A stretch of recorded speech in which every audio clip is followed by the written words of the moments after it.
I'm not going down there without a flashlight. Nope, that's it. I'm not going down there without a flashlight. I get you, Dan. It's a very valid point. Well, that alerted them.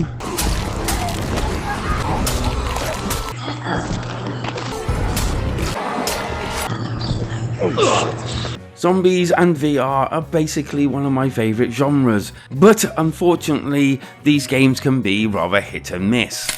But hit or miss, I am always willing to try them out. Although admittedly I had a slight gut feeling, something about this one that I felt I needed to play it. So go ahead and hit that subscribe button as we get into. So basically the story is what you probably expect it to be. You're a lone ex-soldier that basically has been caught up in this zombie apocalypse. And within that you have to fight your way back to your family. And to help you achieve this, you befriend on a radio Alex, who then helps guide you through this zombie apocalyptic world. Okay, so I'm going to state right here that this story is well told, well paced, and was definitely the driver of this game. It was all voice which helped with the atmosphere and the feel of the game, and was all done at a pace that didn't feel like they were trying to rush you through the game, or indeed so slow that you kind of like got bored. Everything came at almost felt like a natural progression state. And while the game is actually kind of linear, it didn't feel that linear because of the way the actual set pieces were made up. There were occasionally different routes that you can take to get to the same area, and also different routes that brought you to dead ends, but they weren't so long that you felt pissed off that you had to go all the way back. Your character's movements were done pretty well. There were times when I kind of like got stuck in some scenery and I kind of had to back up in order to get my arms free. Shooting and reloading weapons felt pretty decent, and at times really chaotic considering you had to reload your own weapons. Weapons would be stored on a belt or one larger gun on your back like a shotgun or a submachine gun. This all did feel intuitive to the most part. But because you grab your ammo from the one side of your backpack, this kind of like had a slight problem when reloading with your left hand, because you had to reach your right hand right across to grab the ammo from your left hand side of your backpack. Not really that much of a problem when you're not in the fray of things, but when you are, this could actually trip you over a few times. Oh, and as you would expect, as you progressed, more and more weapons became available. And of course, ammo and medkits would basically be strewn around, and you'd have to go looking for some. Some obvious, some not so obvious. And I like the fact that the more you explore, the more you sometimes find, just by opening cupboards and the like and moving objects out of the way. There are sometimes things behind objects. Objectives were pretty decent and never really taxed or did anything that would throw you out of the immersion of the game. There were very light puzzling areas, I suppose, and places where you had to go and do stuff, but there was never anything really taxing or something to take you out of the actual gameplay itself. But I'd definitely say that they've done quite well in keeping you active all the time you're playing. You never feel like you're bored or, oh, what am I going to do here now? There's nothing to do really. It was all pretty well streamlined, and you always felt like you were heading and doing something to help you get to that end goal. One of the things, admittedly, that I worry about games of this genre is the actual walkers themselves. Although I will admit that, yes, there is quite a few times that they reuse the same skin for other zombies, but again, that pacing of the game and the way they use them is actually quite well done. As in to say that there are times where you get like hordes of them coming towards you. There's times where you only get like a few of them. There's times where you can sneak and sort of like take them out with your knife. I like that effect, really, like loads. Hold it up, you can see how many bullets are left. It is a neat effect.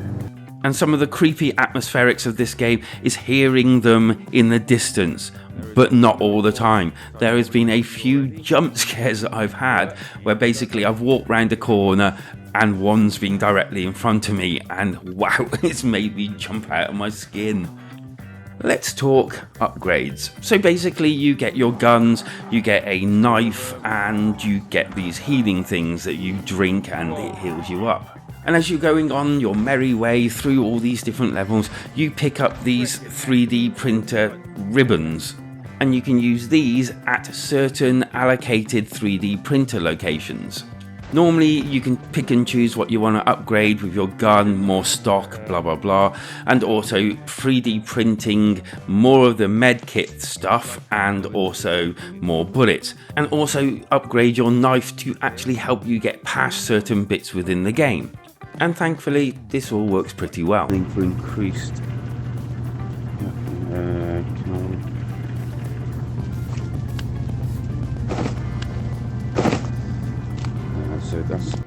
There is a climbing mechanic within the living remain, and for my mind it's done possibly one of the best ways I've ever seen. Unlike other games I'm not going to mention, your hand snaps to whatever you're trying to grip onto, which gives you the idea that you're holding it rather than guessing that you are. The actual climbing felt really well, the actual shimmying felt really well, and luckily the actual devs have thought about getting off said item in order to land on ground and not fall to your imminent death. Which means that everywhere that you climb there is always some way of grabbing something to pull yourself onto something or into something. I felt that they actually thought for once how to do a climbing mechanic, and it's the pretty simple little things that really made this outstanding. So with that, let's move on to the graphics of the game. It was not the best. It wasn't the worst, don't get me wrong here. I didn't at any point think, wow, this completely sucks. But it wasn't the best. At occasions it was kind of choppy, there was definitely a little bit of stuttering here and there, but to be completely honest with you, everything else was done at such a high quality that this really didn't matter. It was one of those cases that basically the gameplay was so good and the graphics were to an acceptable level that it didn't really matter that it didn't look the best. Can't store them, so I guess you can only have 2 weapons at the same time. Although I will mention that when you're actually playing, they did put a bit of effort that if you went into certain sections, things fell down from the ceiling, there were things moving, and there were some real decent surprises here and there. Sound wise, as I mentioned, it was voiced. Well done, I love a voiced game. Again, it had atmosphere oozing from quite a few pores, and yeah, those walkers that were in the distance that you could not see but you could definitely hear was definitely a good move to put in. Switching it up between that and some that were just meandering around, not really making any noise, made for some good jump scares. And or the eerie feeling of knowing they're there, but where?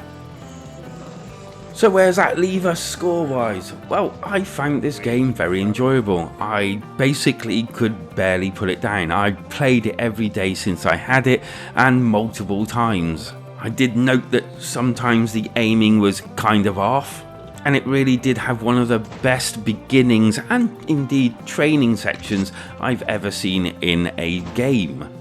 And although the walkers weren't very varied look-wise, there were running ones, walking ones, ones with like things on their head shielding them, and yeah, different shapes and sizes. And I definitely think for the price, this is just sheer gold. I'm going to be giving The Living Remains a pretty decent 8 out of 10, and I would highly recommend it for anyone that's into this genre. And thank you for watching. If you've enjoyed it, do hit that subscribe button, and I'll see you on the next one. Ta-ra a bit.